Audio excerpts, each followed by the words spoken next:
The first comes onto this programme by virtue of the fact he declared his intention to stand a year before the election. Juan Cottier is standing in the constituency of Middle. He's 45. His family live in Lezayre. He went to King Bill's in the Isle of Man College. He's a Lib Van candidate. Good morning, Mr. Cottier. Good morning. Thanks for coming in. You studied engineering, joined the RAF, including being based in Alaska. That must have been interesting. Worked for two banks and for Smith Industries. Now, you declared in September last year, a year ahead of the date of the election. Why? Why so long? Oh, I wanted to actually meet the constituents. I wanted to talk to them and find out what they wanted. You're in Middle. Yes, I am. Why is Middle such a difficult constituency? Middle is one of the biggest constituencies that are on the island. In terms of size? Oh, yes, definitely. Not in terms of population? No, it's one of the smallest constituencies for constituents, but it's actually one of the biggest in area. Now, you joined the Lib Vans just over 2 years ago, I believe, something like that. Yes, I did. You have had no experience of being a commissioner, no experience of being a councillor, so you feel you're ready to be an MHK. Isn't that rather leapfrogging things? Well, I wanted to be a commissioner. Unfortunately, I was off the island when the exams were done and I was finishing my degree. So, but wouldn't that be the right way to gain experience as a politician before leaping in as an MHK? No, I mean, part of being party politics is you learn as you go. I mean, I've been going to Tynwald very regularly.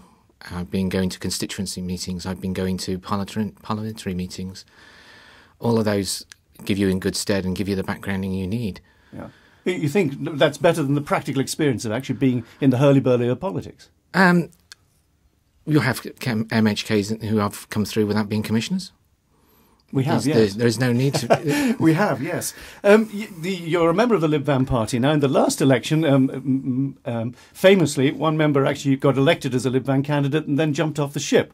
Could you be accused, basically, of using the Lib Vans to get you into a position of an MHK and then saying, well, thanks very much, I'm off now? No, definitely not. So you're going to stick? You're going to be definitely. If you're elected for 5 years, you will be a Lib Van representative? Oh, yes, definitely. Issues. You put housing down as issues, affordable housing. Now, what do you mean by affordable housing? I mean, you've got constituents who are earning not a lot of money. I mean, but the house prices are 5 times, 6 times what they're earning. But do you not think the government is doing all it can? I mean, here we've got some statistics. Social care assisting 120 first-time buyers this financial year, which is more than any previous year. So its record is improving. So what can it do more? It's 120 people off the housing list. The housing list is huge. You actually go to Douglas Corporation, their housing list is over 600. Yeah. Waiting for housing. Would the Lib Vans, if they come in, throw money at the issue? No, we've already had policies trying to put through. We had one rejected by Tynwald recently.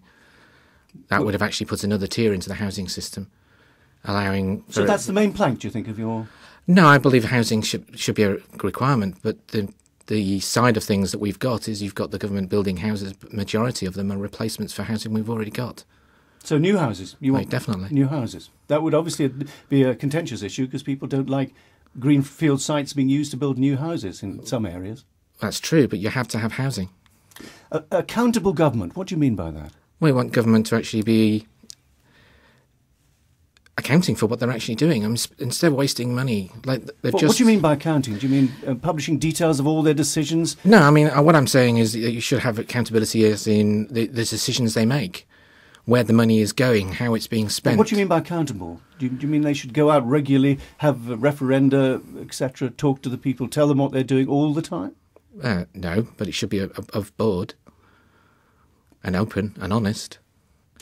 Honest is a word. Obviously, when you become a politician, there are certain decisions you have to keep, I suppose, to yourself on occasion. Well, in practical terms, we have no Freedom of Information Act, so I cannot go and ask for the relevant information as it is.